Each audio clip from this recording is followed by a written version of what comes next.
Baik, sebelumnya Assalamualaikum warahmatullahi wabarakatuh. Selamat siang, eh, Bapak Ibu ya. Ini kebetulan ada Pak Revan, jadi saya menyapanya Bapak Ibu semuanya.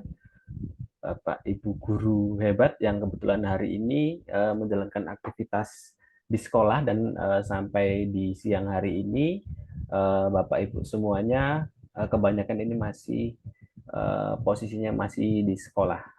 Luar biasa sekali. Semoga selalu diberikan kesehatan dan semangat dalam menjalankan aktivitasnya. Baik, Bapak Ibu, saya izin untuk share screen. Baik, Bapak Ibu, apakah sudah muncul di layar? Sudah, Pak. Baik, Muncul. Bapak Ibu, jadi kegiatan pada siang hari ini merupakan kegiatan desiminasi ya.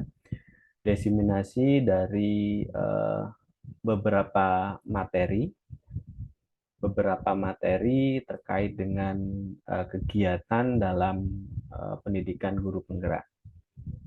Nah, Bapak Ibu di sini materi kita pada siang hari ini yaitu terkait dengan budaya positif yang mana harapannya ini dapat kita terapkan di sekolah Bapak Ibu masing-masing. Jadi dari pembelajaran kita hari ini mudah-mudahan Bapak Ibu semuanya dapat menyerap ilmunya dan dapat diterapkan di kelas Bapak Ibu semuanya. Seperti itu. Baik, tema kita hari ini yaitu menyebarkan pemahaman dan menerapkan pengalaman budaya positif. Sebelum kita masuk ke materi, Bapak Ibu, saya ada ice breaking dulu ya untuk uh, seperti biasa. Jadi kita ada ice breaking agar kita konsentrasi ya. Sebenarnya ini hanya permainan biasa ya Bapak Ibu. Saya pernah terapkan di kelas dan sepertinya cukup menarik. Bapak Ibu yang off cam pada kesempatan kali ini, apakah bisa mendengar suara saya? Bisa ikut partisipasi dalam kegiatan ice breaking? Bisa, Pak. Bisa, Oke, Pak. iya. Ibu Siska, bisa? Ya, Pak, bisa. Bapak Revan, Bapak Iya, Pak. Revan. Hadir, Pak. Oke, Ibu Esti, bisa ya? Pak. Jadi ice break-nya begini Bapak Ibu, kalau nggak salah saya juga pernah terapkan ya. Jadi saya akan mencoba menyebutkan nama-nama buah. Jadi Bapak Ibu semuanya melanjutkan nama buah yang saya sebutkan itu Bapak Ibu ambil dari huruf yang paling belakang. Misalnya nih, saya menyebutkan misalnya apel. Kemudian berarti yang saya tunjuk Bapak Ibu menyebutkan nama buah yang dimulai dari huruf L. Seperti itu. Dan seterusnya. Apakah bisa dipahami Bapak Ibu? Ya, Ya. bisa, Pak. Bisa, Oke. Pak. Pak. Baik, Bismillah. baik Bapak Ibu. Saya dulu yang mulai Bapak Ibu ya. Saya cari kata-kata yang paling mudah karena di awal nih. Karena saya duluan nih. Eh, yang pertama yaitu semangka. Silakan Ibu Umi dilanjutkan. Saya Pak, Ibu Umi. Jadi saya yang apa? tunjuk Bu. Kalau saya Oh, tunjuk, nah Ibu Umi nanti Ibu Umi sebutkan nanti Ibu Umi bisa tunjuk salah satu dari anggota yang lain, gitu Bu. Jadi yang menyebutkan yang menunjuk.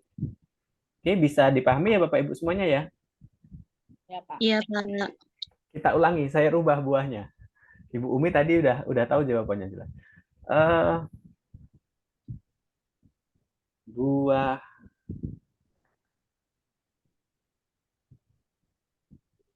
melon. Ibu Umi, silahkan.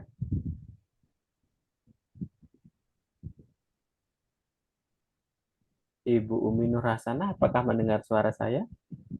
Masih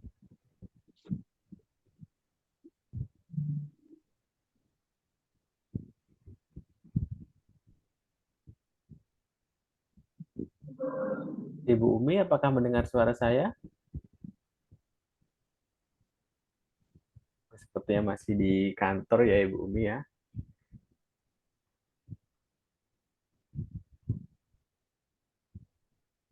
Ya, mohon maaf, masih di sekolah.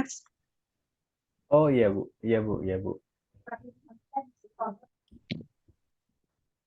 Oke, berarti kita tunjuk yang lain ya Bapak Ibu karena kayak sepertinya Ibu Umi masih di kantor dan ada kegiatan. Oke, Ibu Tika, melon, Nangka, Pak. nangka. Silakan Ibu Tika tunjuk satu orang. Henny. Ibu Heni, Ibu Heni, Ya, Pak. ya. Silakan dilanjutkan Bu. Tadi nangka ya, Pak? Iya, Apel. apel. Silakan Ibu Heni tunjuk salah satu. Sebentar, Pak. Yang on cam, Ibu Sinta. Boleh. Ibu Sinta, monggo Bu. Apel, L ya. L. Apa Aduh, L Pak. ya? Baru ngeh, Bu. L apa ya? Bu? Ada Bu, Yang ada Bu. kuning. Yang kuning apa Bu Sita? Yang puding. Yang mana? Buah Yang apa asam, sih ya? yang asam, yang asam. Yang segini tuh loh Bu. Benar-benar. Oh ya, yang puding. Banget, asam banget. Udah ya, udah Yang jawab kan segini Bu? Bu.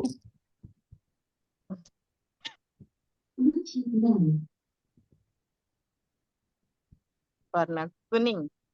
L, L, L. Ini misalkan kalau pakai bahasa Inggris boleh nggak, Pak? Oh, kita bahasa Indonesia dong. Nanti nanti sama Bu gitu. Nah, kan Nanti ada yang campur bahasa Jawa dan bahasa lain-lain Bu. Leci, leci. Leci, oke Bu Sinta silakan tunjuk satu orang Bu. Siapa ya? itu Ibu apa? Ibu Esti enggak? Ibu Heni tadi ya? Yang Iya, Ibu Heni sudah tadi Bu. Yang lain Bu. Ibu Siska tadi udah ya? Ibu Siska belum ya? Iya. Ibu Siska lah. Siska, silakan Bu.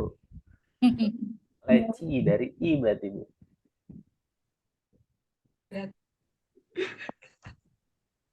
I. Waduh, apa ya, I? I. I, apa ya? Nanti Bu saya juga lagi I. cari nih Bu buah dari I. Limon. Waduh. I. Kalau hewan kan ada ya. Ada. Kalau buah Kalau ada nggak buah Bu? apa ya? Sulit, Bu. I. I. Kayaknya jarang ya, Pak. I.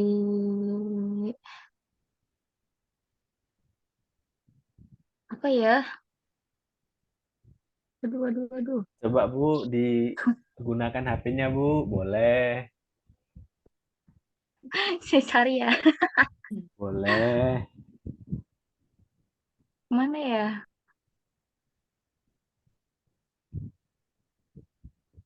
I. Emang ada ya, I? Coba Bu.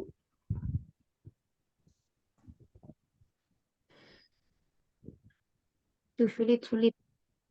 Bisa cari di Google kata Bapak tuh, Bu. Boleh. Apa ya? Ini sedang dicari. Tapi Ada loh Bu. Memang jarang kita dengar Bu. Tapi ada. jarang. Tapi ada ya, Pak? Ada. Coba Bu. Browsing Bu.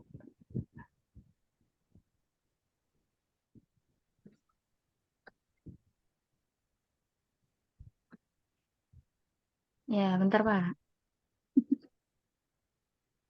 Kalau HP-nya hewan, lama, Pak. kalau hewan mudah ya Bu ya. Tapi kalau buah ini sulit.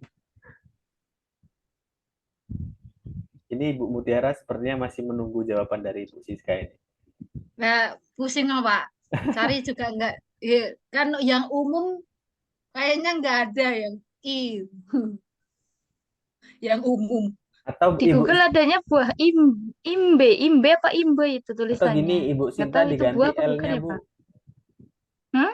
L-nya diganti misalnya diganti lemon aja ya Bu ya. Oh iya, Berarti boleh. N kan Oke. udah, Mak. Coba Ibu Siska dari N. Melon tadi, Bu. Ini lemon, kata Bapak. Hmm, N ya. Ya, Oke. tadi Kalau N buahnya nang, berarti nang, nanas. nanas. Oke, S. Nanas bukannya Hmm. tadi udah ya, Pak?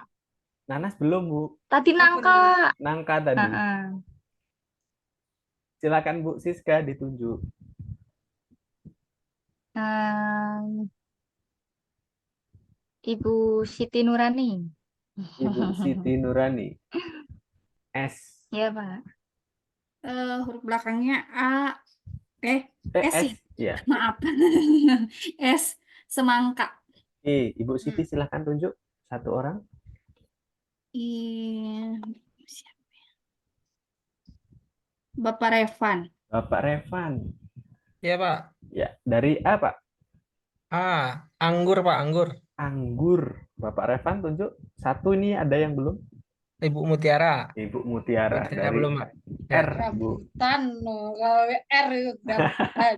Gampang ya, Bu ya. Rambutan ya. Udah semua ya, Bapak Ibu ya. Baik, terima kasih Bapak Ibu sebagai pembuka kita lakukan ice breaking ya untuk seru-seruan aja biar nggak ngantuk karena ini jam rawan ya, jam segini ini. Baik, Bapak Ibu kita lanjutkan. Saya izin melanjutkan untuk share screen Bapak Ibu. Ini materi kita pada hari ini ya. Jadi menyebarkan pemahaman dan menerapkan pengalaman budaya positif. Jadi Bapak Ibu sebelumnya ini di awal kita buat kesepakatan untuk kelas kita dulu Bapak Ibu aturannya dalam kegiatan di siang hari ini. Misalnya nih Bapak Ibu, misalnya kesepakatan kelas kita di siang hari ini misalnya hadir tepat waktu misalnya. Ini Bapak Ibu nanti bisa terapkan di kelas ya Bapak Ibu, hadir tepat waktu misalnya. Kemudian apalagi Bapak Ibu kira-kira yang perlu kita sepakati bersama.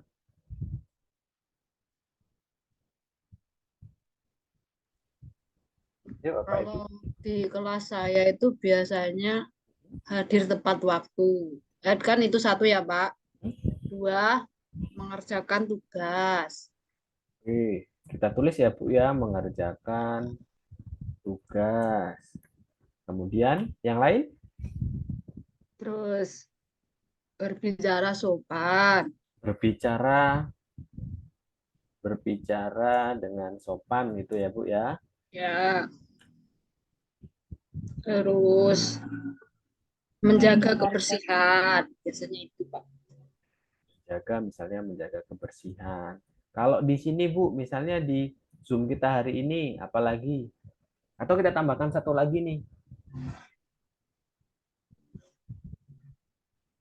Misalnya Bu ya, aktif dalam pembelajaran ya.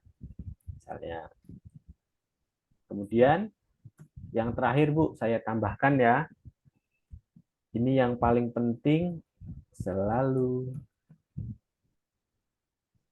bahagia. Oke.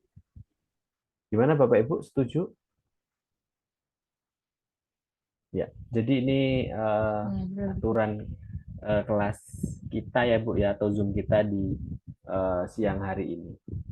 Baik Bapak Ibu, saya melanjutkan ke materi ini.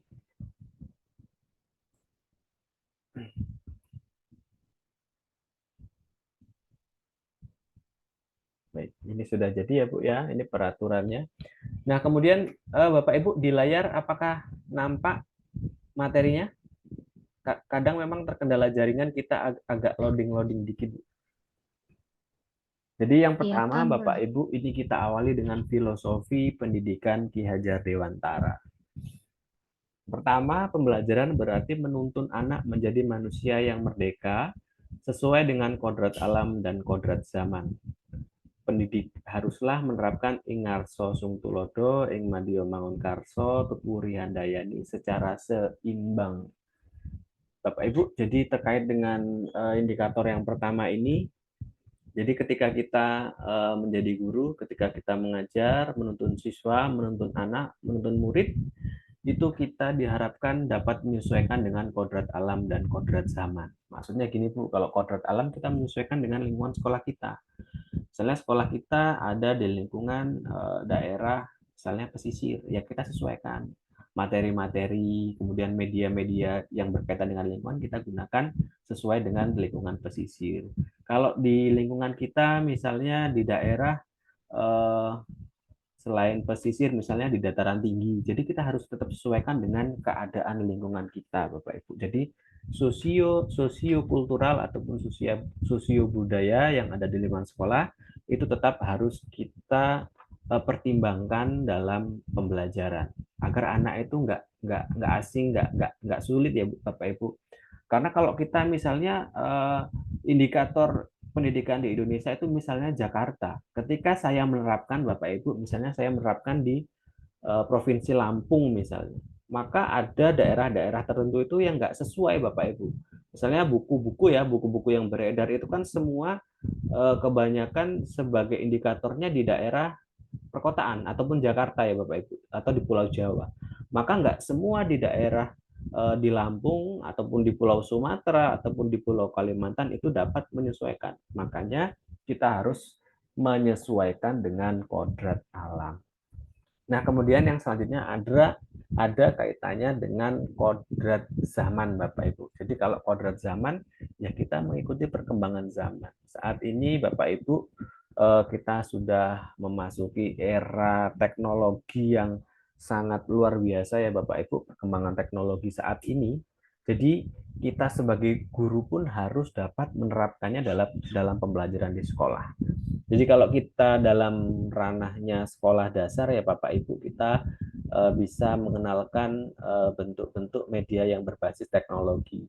Seandainya sekolah yang memang tersedia komputer secara lengkap itu lebih mudah Bapak Ibu, jadi bisa diperkenalkan secara langsung, anak bisa secara langsung menggunakan. Tetapi bagi sekolah yang ada di daerah tertentu yang tidak memiliki perangkat komputer dengan lengkap, ya mungkin gurunya bisa gunakan laptop, gunakan LCD, kemudian gurunya bisa gunakan media pembelajaran ataupun multimedia pembelajaran yang kekinian, yang berbasis teknologi. Jadi kita harus tetap mengikuti perkembangan zaman. Jadi kita nggak bisa berpatokan kalau zaman dulu tuh sekolah dengan cara seperti ini. Jadi kita sekarang harus ikut cara seperti itu agar berhasil, karena misalnya patokannya orang-orang dulu itu banyak yang berhasil. Jadi nggak seperti itu ya Bapak Ibu ya. Jadi kita harus selalu menyesuaikan dengan kodrat zaman.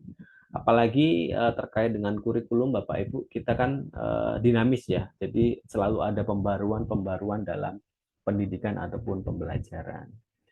Kemudian Bapak Ibu diharapkan kita harus seimbang dalam menerapkan filosofi pendidikan Ki Hajar Dewantara yang kita sering dengar ya, semboyannya yaitu ing ngarso sung tulodo ing madya mangun karso tutwuri handayani. Jadi Bapak Ibu kita dari sekolah dulu ketika SD ya, jadi kita sering banget mendengar kata-kata ini. Bahkan saat ini di logo ya, kalau di topi anak SD itu kan ada ya Bapak Ibu, ada gambarnya, ada tulisannya Tutwuri Handayani. Jadi yang paling banyak itu Tutwuri Handayani. Sebenarnya semboyan itu ada 3 paket nih Bapak Ibu. Ing ngarso sung tulodo, ing madya mangun karso, dan Tutwuri Handayani. Jadi ini kita harus terapkan secara seimbang. Sebagai pengertiannya Bapak Ibu, ini sebenarnya Bapak Ibu saya yakin sudah memahami semua terkait dengan semboyan ini, ing ngarso sung tulodo itu. Jadi maknanya bahwasanya kalau kita berada di depan, kita harus bisa memberikan teladan. Jadi sebagai guru kita harus bisa menjadi contoh nih kepada anak-anak. Misalnya datang tepat waktu, kemudian disiplin, kemudian bertanggung jawab, sopan santun. Jadi kita harus memberikan contoh terlebih dahulu kepada anak. Kemudian yang selanjutnya Ingmadyo Mangunkarso. Jadi kalau berada di tengah, jadi kita harus dapat memberikan motivasi. Jadi sebagai guru itu kita harus selalu bisa memberikan motivasi ya Bapak Ibu. Karena dalam pembelajaran saat ini menciptakan motivasi belajar itu menjadi sebuah permasalahan problematika yang sangat luar biasa Bapak Ibu. Jadi anak-anak ini sekolah yang penting berangkat aja, yang penting ngerjain tugas aja, yang penting ini aja. Jadi bagaimana kita sebagai guru dapat menciptakan motivasi belajar nih agar siswa ini semangat rugi kalau nggak sekolah misalnya seperti itu. Jadi kita sebagai guru harus bisa menciptakan atau mendorong motivasi siswa agar selalu semangat dan rajin untuk belajar. Kemudian yang selanjutnya ada Tutwuri Handayani. Tutwuri Handayani itu apa Bapak Ibu? Ini yang paling banyak atau yang paling sering kita ini ya. Jadi kita harus dapat memberikan dorongan ataupun semangat kepada siswa dalam segala hal. Jadi guru itu sumber motivasi dan pemberi semangat kepada siswa. Oke, kita lanjutkan Bapak Ibu. Selanjutnya, pendidikan hanya dapat menuntun tumbuh kekuatan kodrat yang ada pada anak-anak agar dapat memperbaiki lakunya. Jadi kalau pada dasarnya Bapak Ibu secara dasar yaitu tidak bisa dirubah, tetapi pendidikan itu dapat menuntun perbaikan laku si anak. Jadi kalau kodratnya misalnya kita ibaratkan kita sebagai petani Bapak Ibu, misalnya kita menanam padi, ya berarti kita mau padi itu seperti apa. Jadi padi yang misalnya padi yang subur, padi yang nggak ada rumputnya, padi yang tumbuhnya bagus. Jadi padi ini tetap menjadi padi yang bagus, bukan menjadi misalnya jagung ataupun kacang ataupun lain-lain. Selanjutnya, tuntunan yang diberikan kepada anak harus sesuai dengan kodrat alam dan kodrat zaman, namun tetap harus sesuai dengan sosiokultural daerah setempat. Jadi Bapak Ibu, kita harus mempertimbangkan ya kearifan-kearifan lokal yang ada di lingkungan sekolah kita. Mungkin budaya-budaya yang memang sudah ada sejak dulu itu bisa kita kolaborasikan dengan materi-materi pembelajaran. Misalnya di lingkungan sekolah kita itu ternyata kuat sekali dengan budaya gotong royongnya. Jadi kita bisa gunakan di situ, kita terapkan dalam pembelajaran, kita kaitkan, misalnya bisa menggunakan model pembelajaran misalnya diskusi kelompok, ataupun bisa menggunakan model-model pembelajaran inovatif lainnya. Salah satu model pembelajaran yang bisa digunakan yang berbasis atau berasas gotong royong yaitu model pembelajaran kooperatif ya Bapak Ibu. Di situ sistemnya diskusi kelompok, kemudian siswa yang satu itu mempunyai tanggung jawab terhadap siswa yang lainnya. Jadi itu bekerja secara bersama untuk mendapatkan poin kelompok. Jadi, seperti itu. Jadi ada misalnya kalau kita ambil contoh gotong royong ya Bapak Ibu. Jadi kita harus tetap lihat potensi apa atau kearifan lokal apa yang ada di lingkungan sekolah Bapak Ibu, seperti itu. Nah, kemudian selanjutnya Bapak Ibu, di sini konsep utama budaya positif. Ya, mohon maaf ini salah ketik. Jadi tadi Bapak Ibu memang topik kita pada siang hari ini yang utama yaitu budaya positif. Di sini ada beberapa indikator yang akan kita bahas hingga akhir ya Bapak Ibu. Yang pertama itu ada perubahan paradigma belajar. Kemudian ada disiplin positif. Kemudian ada kebutuhan dasar manusia. Kemudian ada motivasi perilaku manusia. Kemudian ada posisi kontrol guru. kemudian ada keyakinan kelas, dan ada segitiga restitusi. Baik Bapak Ibu, jadi ketujuh poin ini yang akan kita bahas pada siang hari ini ya. Ini nanti bisa kita terapkan secara bersama di kelas seperti itu. Baik, kita lanjutkan ke poin yang pertama, pembelajaran paradigma baru.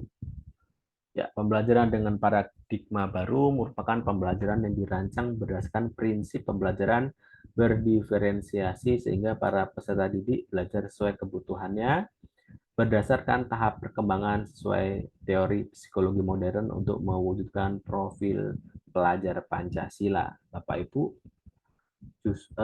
saya yakin Bapak Ibu semuanya ini sudah tidak asing dengan kata pembelajaran berdiferensiasi. Adakah Bapak Ibu yang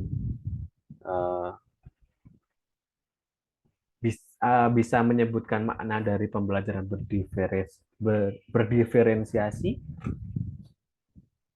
Jadi di kurikulum Merdeka ini kan pembelajaran berdiferensiasi. Kemudian diferensiasinya ada beberapa macam. Ini yang paling sering kita bahas, Bapak Ibu. Adakah yang mengetahui maknanya, Bapak Ibu?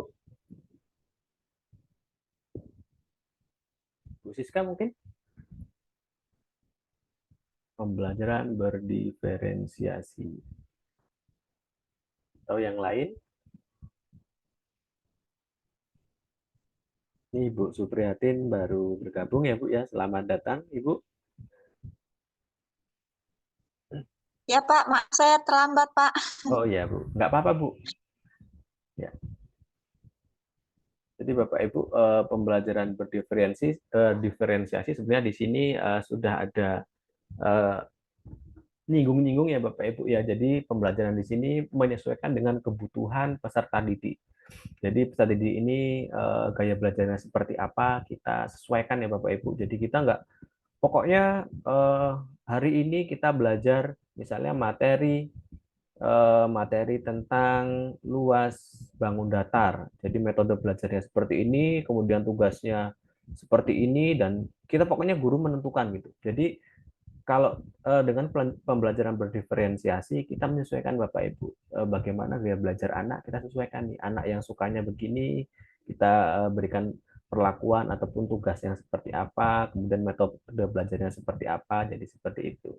Jadi pada saat ini untuk kurikulum Merdeka ini kita diharapkan dapat menerapkan pembelajaran berdiferensiasi dan kemudian di situ harapannya dapat mewujudkan profil pelajar Pancasila. Di sini ada gambarnya ya Bapak Ibu, profil pelajar Pancasila. Saya yakin Bapak Ibu semuanya sudah hafal dan memahaminya, bahkan sudah menerapkan di kelas ataupun di sekolah. Yang pertama ada beriman dan bertakwa kepada Tuhan Yang Maha Esa dan berakhlak mulia, kemudian berkebinekaan global, kemudian bergotong royong, kreatif, bernalar kritis, dan mandiri. Jadi keenam ini Bapak Ibu, ini yang harapannya bisa kita wujudkan dalam kurikulum Merdeka.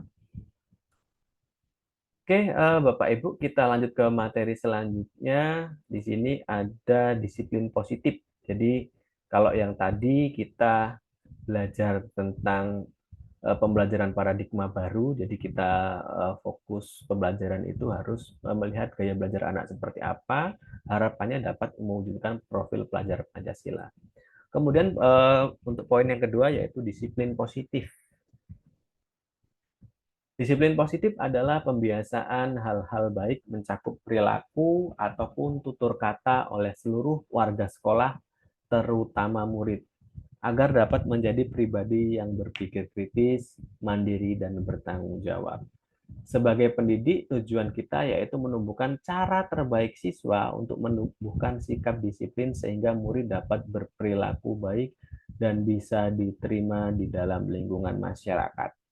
Di disiplin positif, apa yang ada di benak Bapak Ibu ketika Bapak Ibu mendengar kata disiplin? Jadi kalau dengar kata disiplin nih, berarti harus apa Bapak Ibu? Taat peraturan. taat peraturan. Terus apalagi Bu? Kalau disiplin biasanya ada hubungannya dengan hukuman ya Bu ya. Kalau nggak disiplin dihukum nih misalnya. Itu. Kemudian kalau bicara disiplin berarti harus mengerjakan tugas tepat waktu, datang tepat waktu, kemudian menggunakan apa namanya atribut sekolah dengan lengkap seperti itu. Jadi Bapak Ibu ya, terkait dengan disiplin positif ini sebenarnya bisa kita tumbuhkan ya dengan melakukan pembiasaan hal-hal yang biasa dilaksanakan di dalam sekolah ya. Jadi seseorang yang memiliki disiplin diri berarti mereka bisa bertanggung jawab terhadap apa yang dilakukan karena mereka mendasarkan tindakan mereka pada nilai-nilai kebajikan universal.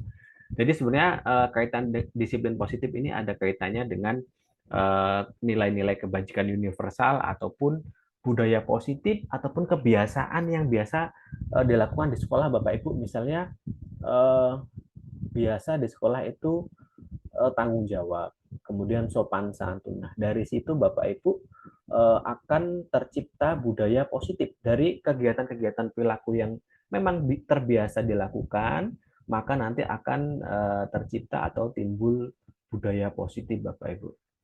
Nah, kemudian sebagai gambaran Bapak Ibu, di sini kan disiplin positif ini ada kaitannya dengan nilai-nilai kebajikan yang universal. Kalau dalam kurikulum Merdeka, nilai-nilai kebajikan yang universal itu adalah ini Bu, saya kembali lagi ini. Nilai-nilai kebajikan universal dalam kurikulum Merdeka ini profil pelajar Pancasila dari beriman dan bertakwa kepada Tuhan Yang Maha Esa dan berakhlak mulia, berkebinekaan global, bergotong royong, kreatif, bernalar kritis dan mandiri. Jadi sebenarnya indikator ini adalah nilai-nilai kebajikan yang universal yang harapannya dapat diwujudkan. Makanya ketika kita di sekolahan kita bisa Bapak Ibu menciptakan sebuah disiplin positif nanti yang akan terbiasa menjadi sebuah budaya positif. Jadi kita buat aturan nih Bapak Ibu, misalnya kita sesama murid dengan murid, murid dengan guru, guru dengan guru, itu misalnya yang pertama sopan santun, kemudian bisa tanggung jawab, bisa ditambah hal-hal positif, hal-hal yang baik yang lainnya. Jadi dari nilai-nilai yang baik itu harapannya dapat menjadi budaya positif yang nanti akan kita biasa gunakan atau kita terapkan dalam lingkungan sekolah ataupun ketika siswa sudah sampai di rumah. Seperti itu Bapak Ibu. Kemudian selanjutnya Bapak Ibu,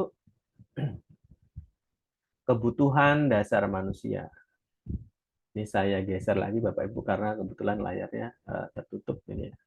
Kebutuhan dasar manusia merupakan sesuatu yang kita lakukan untuk mendapatkan apa yang kita inginkan. Seluruh tindakan yang kita lakukan memiliki tujuan, yaitu semua usaha terbaik yang kita lakukan agar kebutuhan dasar kita dapat terpenuhi. Di sini ada nggak Bapak Ibu yang nggak pengen kebutuhan dasarnya nggak terpenuhi? Nggak ada ya Bapak Ibu ya. Jadi kita semua ini berharap bahwasanya kebutuhan dasar kita itu akan terpenuhi. Nah, kebutuhan dasar manusia itu ada berapa? Coba kita lanjutkan. Kebutuhan dasar manusia ini di sini tabelnya ada 5. Berarti kemungkinan ada 5 Bapak Ibu. Oke, saya mulai dari yang pertama. Kebutuhan dasar manusia yang pertama yaitu bertahan hidup. Jadi bertahan hidup ini berkaitan dengan makanan, pakaian, tempat tinggal, keamanan, dan kesehatan, atau kebutuhan pokok atau kebutuhan primer ya Bapak Ibu ya, ini kaitannya di situ. Jadi kalau bertahan, kalau nggak ada salah satu di sini, maka manusia tidak dapat bertahan hidup. Kemudian kebutuhan dasar manusia yang kedua yaitu ada rasa kasih sayang. Jadi semua orang ini membutuhkan ya, kebutuhan dasarnya itu ingin dikasih sayangi gitu, seperti itu. Jadi rasa diterima, dipedulikan, berbagi, dan kerjasama dalam kelompok itu misalnya dalam pembelajaran di kelas. Kemudian yang ketiga ada penguasaan. Penguasaan ini berkaitan dengan harga diri, keinginan untuk dianggap, memimpin, berprestasi, diakui, dan didengar. Jadi sebenarnya penguasaan ini nggak muncul banget gitu ya Bapak Ibu, tapi ini merupakan hal pokok yang memang harus terpenuhi gitu Bapak Ibu. Jadi misalnya Bapak Ibu nih di kelas, kemudian di kelas ternyata dalam kelas itu sudah kita buat kelompok dan ada Bapak Ibu merasa tidak dianggap, gimana kira-kira rasanya? Atau di forum ini nih, di forum ini Bapak Ibu hadir tapi nggak dianggap nih, cuma dicuekin aja, dibiarin aja, dalam kelompok itu dibiarin aja. Kira-kira rasanya kan nggak nyaman ya Bapak Ibu ya. Jadi anak itu butuh belajar yang aman dan nyaman. Kemudian selanjutnya ada kebebasan. Jadi anak itu ada kalanya ingin mandiri, kemudian memiliki pilihan, kemudian ingin mencoba hal-hal baru dan mampu mengendalikan arah dirinya. Jadi setiap manusia ini ingin memiliki kebebasan. Jadi kebebasan di sini dalam artian kebebasan yang dalam arti positif. Kemudian yang terakhir ada kesenangan. Ini ada bermain, humor, antusias, dan tertawa. Jadi ini Bapak Ibu kebutuhan dasar manusia ya yang memang harus dipenuhi. Jadi harapannya ketika ini dapat terpenuhi kepada siswa di kelas, maka siswa akan merasa aman dan nyaman ketika belajar, akan enak. Jadi kalau moodnya udah enak Bapak Ibu, kita belajarnya pasti enak. Tapi kalau udah nggak mood nih, kita belajar udah malas nih. Belajar misalnya sama Ibu Sinta nih, baru masuk udah marah-marah nih, kemudian udah inilah itulah gitu. Jadi kira-kira kan anak nggak nyaman ya. Jadi bagaimana kita menciptakan suasana yang aman dan nyaman di kelas agar anak itu senang ataupun bahagia ketika belajar. Baik Bapak Ibu, kita lanjutkan karena kita ada 7 indikator. Ini kita lanjutkan. Kemudian di sini ada motivasi perilaku manusia. Jadi berkaitan dengan motivasi perilaku manusia di sini ya Bapak Ibu, ini ada hukuman yang pertama. Jadi kalau hukuman itu tidak terencana atau tiba-tiba, murid tidak tahu apa yang terjadi, bersifat satu arah berupa hukuman fisik atau psikis. Jadi misalnya nih Bapak Ibu ketika hari Senin lah misalnya, hari Senin ketika kita melaksanakan upacara, Bapak Ibu, ternyata ada siswa yang terlambat datang upacara. Kan biasanya barisannya dibariskan tersendiri ya Bapak Ibu.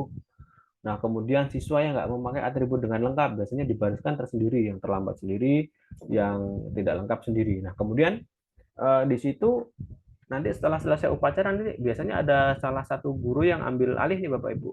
Bagi siswa yang terlambat datang hari ini atau bagi siswa yang tidak memakai atribut lengkap, kalian hukumannya adalah misalnya mengepel WC atau menyapu halaman. Jadi itu yang berkaitan dengan hukuman. Jadi kadang hukuman itu Bapak Ibu itu nggak terencana. Jadi tahu-tahu kita sudah mengalaminya, kemudian kita terbesit pikiran bahwasanya ini suruh misalnya ngepel WC, misalnya ini suruh menyapu halaman atau membersihkan halaman atau lain-lain seperti itu. Kemudian yang kedua ada konsekuensi. Jadi kalau konsekuensi ini bedanya dengan hukuman, ini terencana Bapak Ibu. Disepakati sesuai dengan peraturan, murid tetap dibuat tidak nyaman dan sikap guru selalu memonitor murid. Jadi ini sebenarnya sudah menjadi kesepakatan. Misalnya kita buat aturan kelas nih, bagi siswa yang tidak mengerjakan PR, maka nanti siswa tersebut dapat konsekuensi apa. Jadi seperti itu. Kan biasanya kita sudah punya aturan nih Bapak Ibu.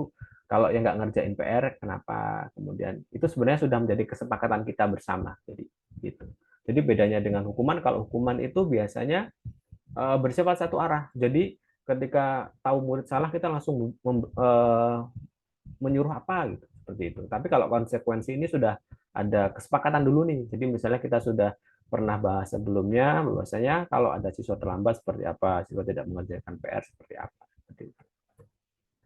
Kemudian yang selanjutnya ini ada restitusi. Jadi di sini, mohon maaf, restitusi ini proses menciptakan kondisi bagi murid untuk memperbaiki kesalahan.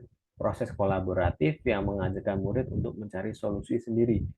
Jadi kalau restitusi ini Bapak Ibu ketika murid melakukan sebuah kesalahan, kita dudukkan, kemudian kita kolaborasi ya dengan murid bahwa kita obrolkan Bapak Ibu masalahnya di mana, kemudian alasannya kenapa kok bisa seperti itu dan solusinya bagaimana itu kita bisa tanyakan ke murid Bapak Ibu. Jadi di sini ada sebuah kesepakatan baru nih. Jadi kalau konsekuensi kan kita udah pernah ngobrol sebelumnya. Kalau restitusi ini baru Bapak Ibu. Jadi siswa misalnya siswa ini datang terlambat terus, kemudian kita panggil, kita ajak ngobrol, kenapa kok datang terlambat.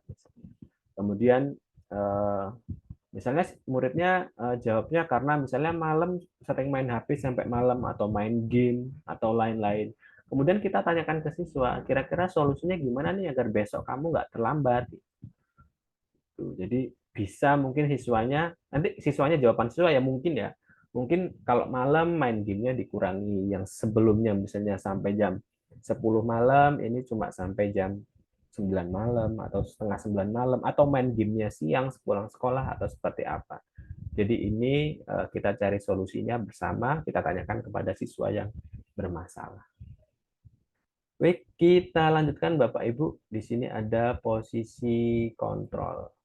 Jadi posisi kontrol kita sebagai guru itu Bapak Ibu, ada yang pertama penghukum, kemudian pembuat rasa bersalah, kemudian posisi kontrol sebagai teman, kemudian posisi kontrol sebagai pemantau, dan yang terakhir ada posisi kontrol sebagai manajer. Jadi kira-kira Bapak Ibu di sini yang paling sering diterapkan itu yang mana Bapak Ibu?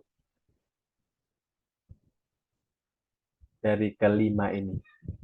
Kalau lihat dari indikatornya, sepertinya kita ya. Jadi kita itu kebanyakan pada poin yang pertama ya Bapak Ibu ya, penghukum ya. Ini kebanyakan seperti itu. Jadi kebanyakan kita itu pada posisi penghukum. Tapi kita coba cek ya Bapak Ibu seperti apa penjelasannya. Kita lanjut ke slide yang berikutnya. Di sini ada yang pertama yaitu penghukum. Oke. Seorang penghukum bisa menggunakan hukuman fisik maupun verbal. Orang-orang yang menjalankan posisi penghukum senantiasa mengatakan bahwa sekolah memerlukan sistem ataupun alat yang dapat lebih menekan murid-murid lebih dalam lagi. Ciri-ciri penghukum yaitu nada suara tinggi, bahasa tubuh seperti mata melotot dan jari menunjuk atau menghardik. Akibat menghukum, kemungkinan murid akan marah atau menendang.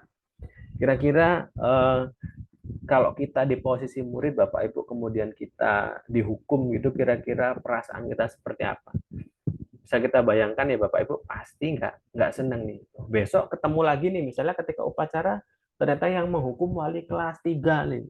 Maka itu akan menjadi ingatan siswa Bapak Ibu, akan selalu diingat-ingat. Dulu ketika saya ini atau kemarin ketika ini saya dihukum nih, misalnya sama Ibu Suprihatin, saya suruh nyapu halaman nih sampai siang ataupun suruh hormat bendera karena ketika upacara main-main. Jadi seperti itu. Kemudian yang kedua, ini ada contoh. Ini contoh kalimat orang marah ya Bapak Ibu. Jadi penghukum nih, kamu tidak pernah benar melakukannya, sekarang keliling lapangan 3 kali. Jadi kita langsung memberikan hukuman kepada anak, bahwasanya anak itu harus lari mengelilingi lapangan sebanyak 3 kali. Jadi seperti itu kita memberikan hukuman. Atau kamu tidak pernah benar melakukannya, kamu harus membersihkan WC nih hari ini, atau berapa hari ke depan, seperti itu. Ini pasti akan menyebabkan anak tidak nyaman ketika di sekolah. Kemudian selanjutnya pembuat merasa bersalah. Pada posisi ini biasanya guru akan bersuara lebih lembut. Jadi beda Bapak Ibu dengan penghukum. Pembuat rasa bersalah akan menggunakan keheningan yang membuat orang lain merasa tidak nyaman, bersalah atau rendah diri. Ciri-ciri pembuat merasa bersalah yaitu nada suara memelas, halus, sedih.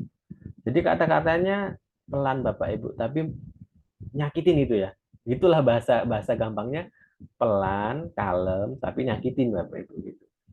Bahasa tubuhnya merapat pada anak, lesu, akibatnya murid akan merasa bersalah.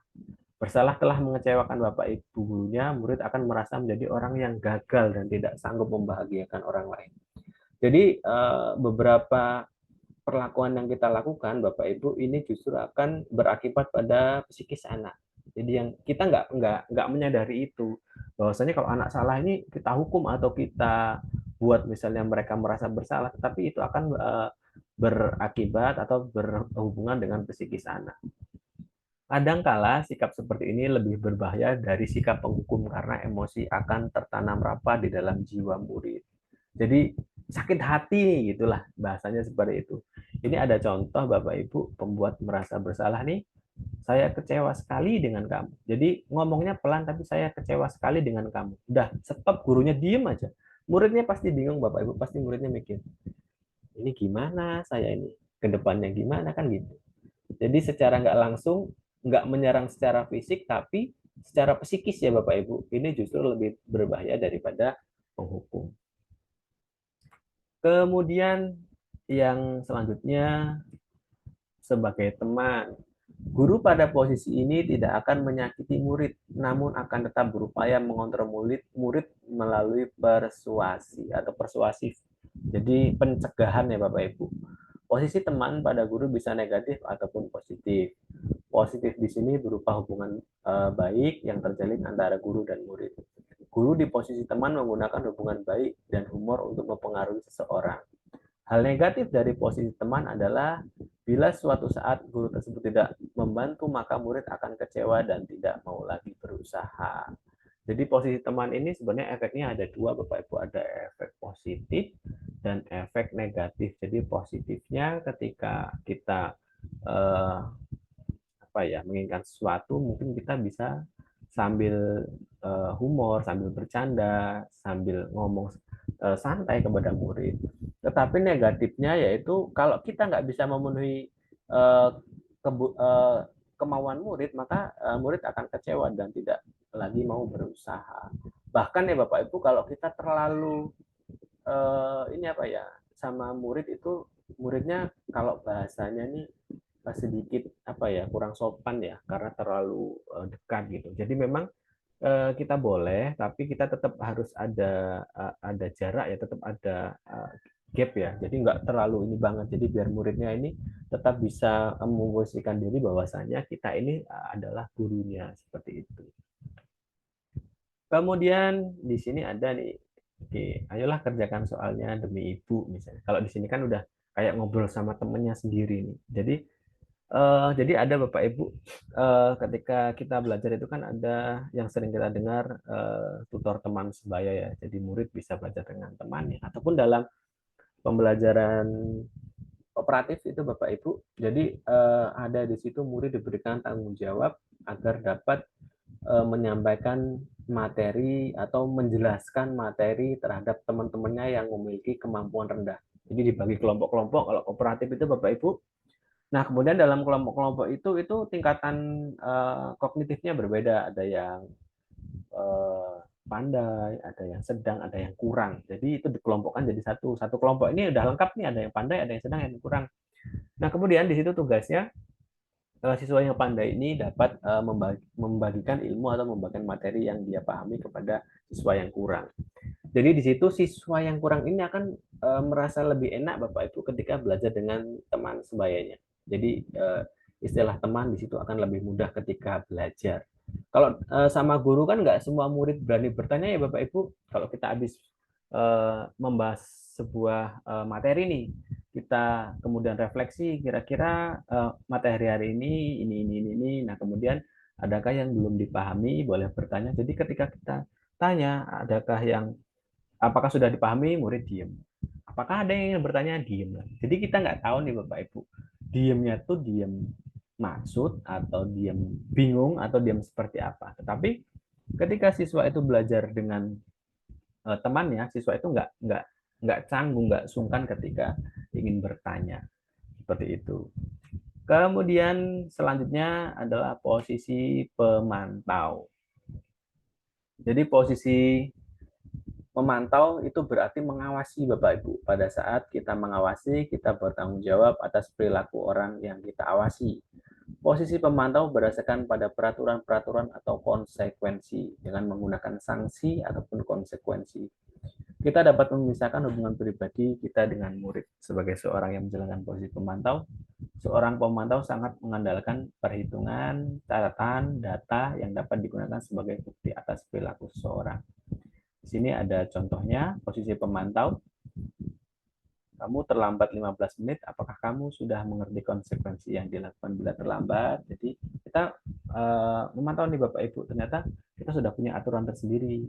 Kita lihat nih konsekuensinya seperti apa, kita tanyakan kepada murid. Nanti murid akan, oh ya, saya terlambat, jadi konsekuensinya seperti apa. Kemudian yang selanjutnya ada posisi manajer. Manajer adalah posisi di mana guru berbuat sesuatu bersama dengan murid, mempersilahkan murid mempertanggungjawabkan perilakunya, mendukung murid agar dapat menemukan solusi atas permasalahannya sendiri.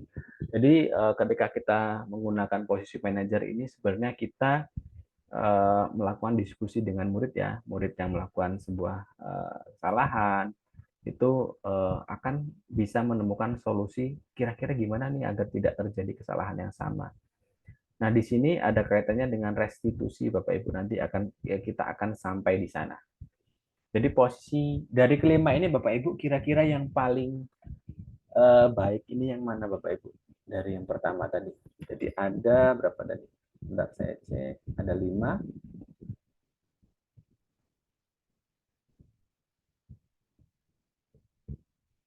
Iya, nih ada 5. Penghukum, pembuat rasa bersalah, teman, pemantau, manajer. Ini yang paling baik yang mana Bapak Ibu? Kayaknya manajer ya, Manajer, Pak. Pak. Yang manajer ya Bu, karena kita coba berbicara, berkolaborasi dengan murid, kemudian kita tawarkan solusi yang bisa murid lakukan ya, agar tidak terulang kesalahan yang sama. Tetapi pada saat ini Bapak Ibu posisinya pada di mana Bu? Berusaha menjadi manajer. Berusaha menjadi manajer. Berarti belum jadi manajer ya Bu ya? Tahapan. Sama Bu, saya juga belum bisa pada Kan posisi itu masih terakhir kali berusaha. Ya? terakhir kali itu kan ya ada kan siswa yang tidak mengerjakan tugas kan ya seperti itu ya Pak. Kalau guru biasa kan biasanya langsung menghukum kan ya Pak. Iya. Terus saya Kamu nggak ngerjain tugas, udah kamu apa gitu ya. misalnya Bu ya?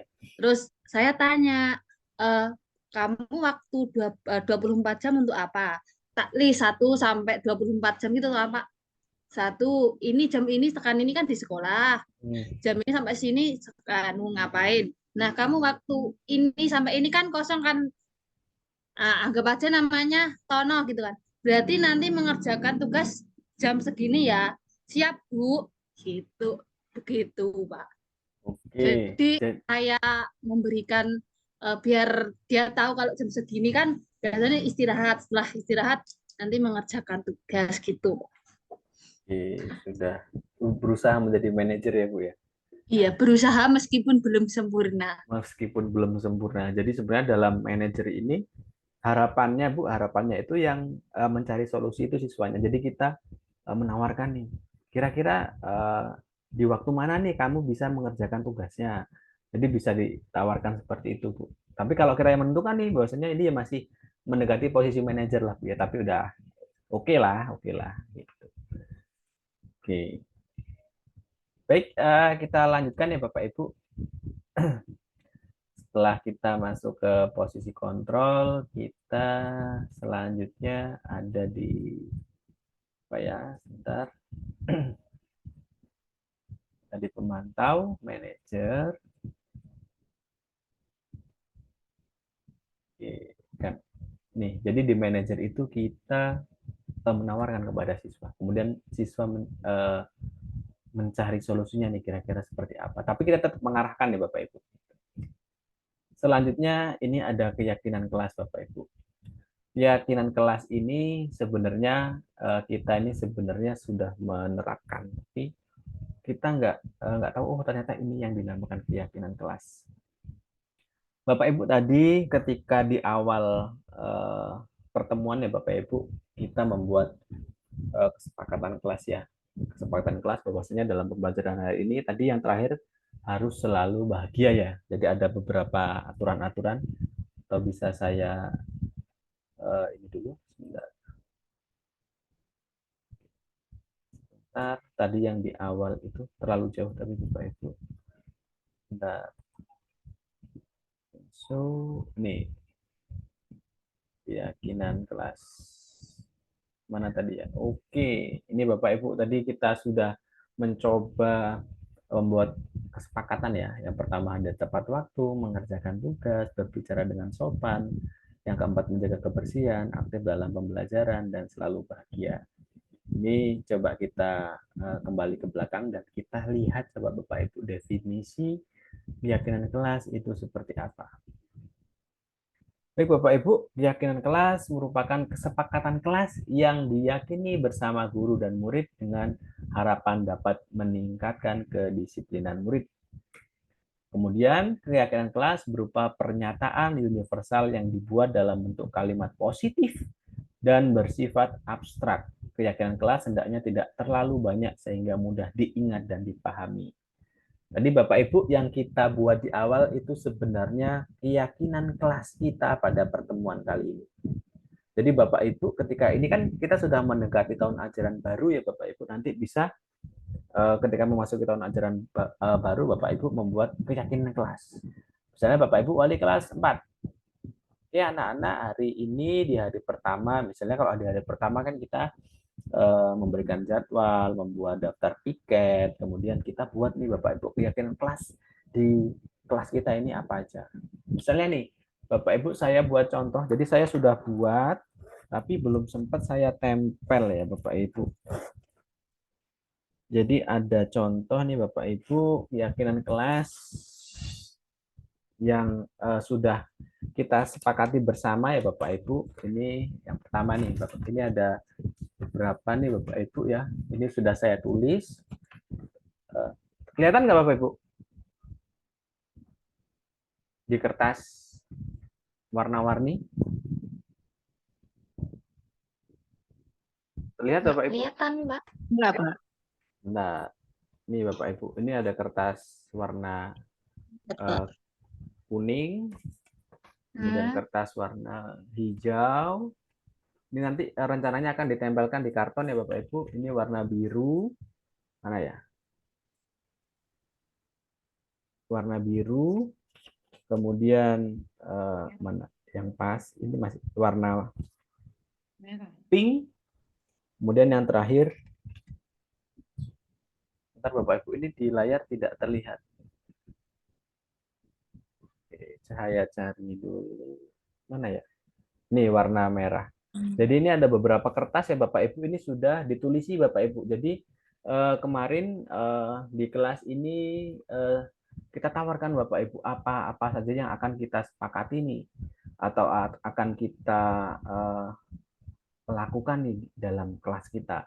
Jadi setelah kita melakukan diskusi Bapak Ibu, ini yang di kertas warna merah ini tulisannya jujur, saling menghormati, saling menolong.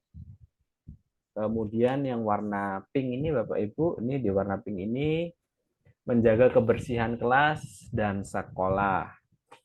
Kemudian ini yang warna biru Bapak Ibu, mana ya? Ini karena saya pakai background ya, ini warna biru. Ini belajar dengan sungguh-sungguh. Ini yang warna hijau. Warna mana ya?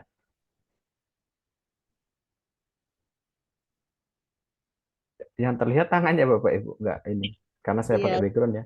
Warna hijau ini berdoa sebelum dan sesudah belajar, dan yang terakhir warna kuning ini hadir tepat waktu.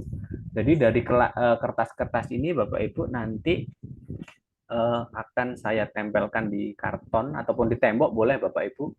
Itu sebagai sebuah kesepakatan kelas kita bahwasanya kita nih harus mentaati ini karena ini sudah menjadi kesepakatan kita bersama. Jadi dari situ nanti Bapak Ibu akan tumbuh ya disiplin positif ataupun budaya positif yang akan memudahkan kita dalam pembelajaran dan anak akan merasa aman dan nyaman dalam belajar. Jadi ini contoh keyakinan kelas yang saya buat dan akan saya terapkan di kelas. Kemudian pada pertemuan kita di siang hari ini juga tadi kita di awal sudah membuat sebuah kesepakatan kelas Bapak Ibu bahwasanya ada beberapa poin-poin yang telah kita sepakati bersama dan itu harapannya dapat kita terapkan.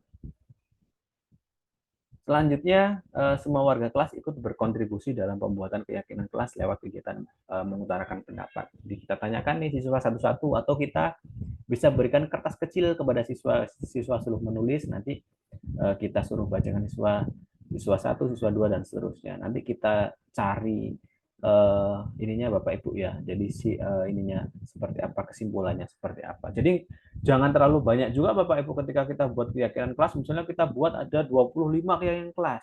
Maka siswanya sulit nih, ada 25 udah tanggung jawab, udah disiplin, memang semuanya bagus, tapi sulit untuk menerapkan. Jadi kita cari poin-poin yang sekiranya dapat mencakup keseluruhan yang baik seperti itu. Kemudian selanjutnya ada segitiga restitusi. Jadi ini Bapak Ibu, segitiga restitusi.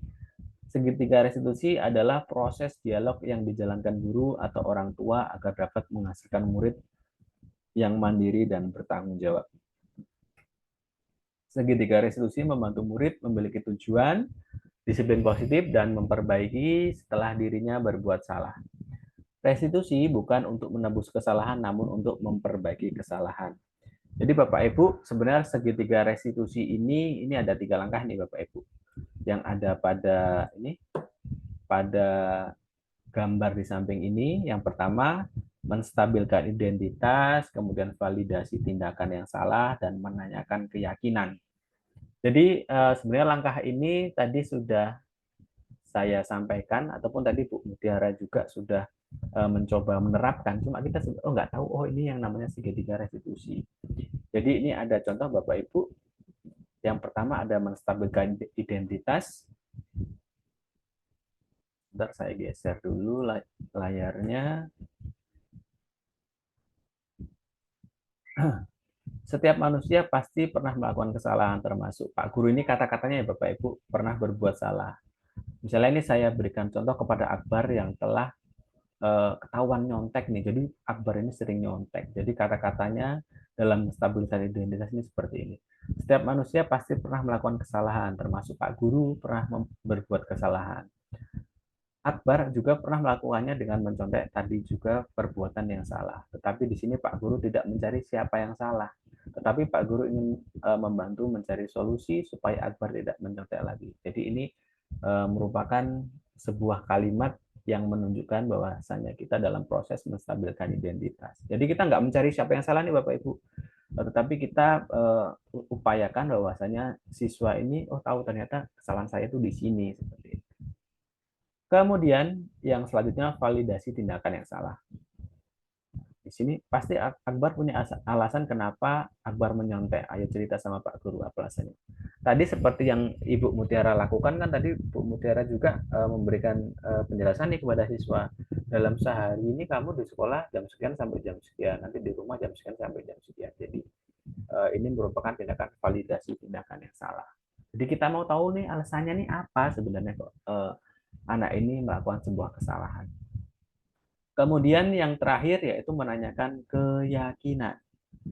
Apa keyakinan kelas kita? Jadi kalau misalnya kalau mencontek itu misalnya tidak jujur, misalnya di kelas kita itu ada jujur, berarti si Akbar ini kan telah melanggar keyakinan kelas kita, gitu kan, seperti itu. Kemudian nilai-nilai apa yang telah kita sepakati? Kemudian bagaimana agar ke depan Akbar tidak mencontek lagi. Jadi kita tanya Bapak Ibu dan kemudian kita menunggu siswa untuk menjawabnya.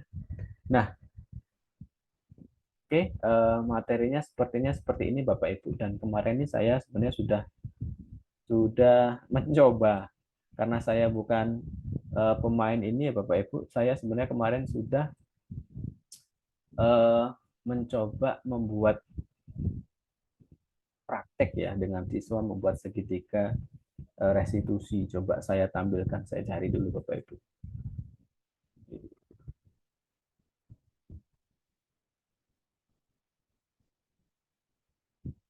Tapi ini saya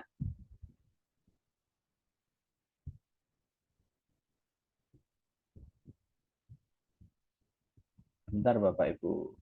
Oke, saya tampilkan ya. Ini. contohnya, ini kemarin saya buat dengan siswa Bapak Ibu. Saya izin share screen. Mana ya?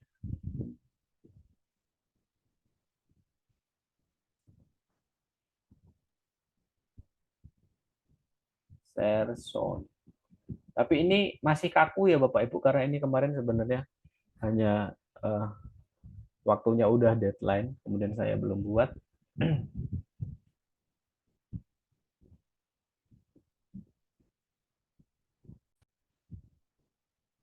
Oke Bapak Ibu, apakah sudah muncul di tampilannya?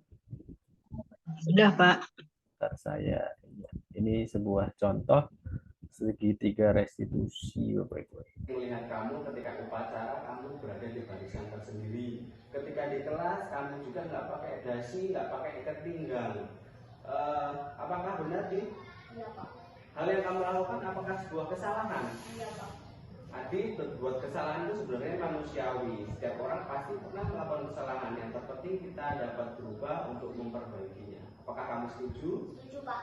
Adik, kamu mempunyai alasan kenapa tidak menggunakan atribut dengan lengkap? Iya, Pak. Ketika pergi atau berangkat sekolah, saya mencari atribut tapi tidak ditemukan. Sehingga saya berangkat tanpa atribut lengkap. Kamu tahu keyakinan kelas yang sudah kita sepakati? Tahu, Pak. Menurut kamu, keyakinan kelas apa yang sudah kamu langgar? Disiplin, Pak. Menurut kamu disiplin penting nggak buat kamu? Penting, Pak. Disiplin. Dengan disiplin, saya pasti menggunakan atribut lengkap dan tidak dihukum ketika upacara. Dengan disiplin kita pasti akan menjadi pribadi yang lebih baik. Ya, Pak. Saya menyesal karena tidak disiplin. Saya mohon maaf tidak menaati peraturan sekolah. Kamu telah melakukan tindakan yang baik dengan meminta maaf. Menurut kamu, bagaimana cara agar kamu dapat menggunakan atribut dengan lengkap? Saya akan menyiapkan pada sore atau malam hari. Baik adik, kami telah menemukan solusinya. Pak Guru akan coba bekerjasama dengan orang tuamu untuk mengingatkan kamu agar menyiapkan atribut pada sore ataupun malam hari. Sekarang silakan kamu kembali untuk belajar. Terima kasih, Pak. Ya, jadi memang kaku ya Bapak Ibu, itu kaku. Jadi gambaran kalimatnya itu seperti itu Bapak Ibu ketika siswa membuat sebuah kesalahan. Jadi kita bisa melakukan langkah-langkah dengan menggunakan segitiga restitusi. Oke Bapak Ibu, mungkin itu ya Bapak Ibu terkait dengan materi hari ini yang cukup lumayan ya, waktunya sudah lebih dari 1 jam. Harapan saya Bapak Ibu kita semua dapat menerapkannya itu semua di dalam kelas kita masing-masing. Dan anak akan merasa aman dan nyaman dalam pembelajaran. Baik Bapak Ibu, mungkin itu ya Bapak Ibu untuk materi kita hari ini. Saya ucapkan terima kasih Bapak Ibu yang sudah ikut berpartisipasi dalam kegiatan ini. Sekali lagi saya ucapkan terima kasih. Semoga kita semua selalu diberikan kesehatan dan selalu semangat menjalankan aktivitas kita sebagai guru dengan harapan peserta didik ini dapat mencapai potensinya secara maksimal. Baik Bapak Ibu, saya tutup ya Bapak Ibu. Terima kasih semuanya. Saya akhiri, wabillahi taufiq wal hidayah. Assalamualaikum warahmatullahi wabarakatuh. Selamat siang. Waalaikumsalam warahmatullahi wabarakatuh. Selamat siang, Pak.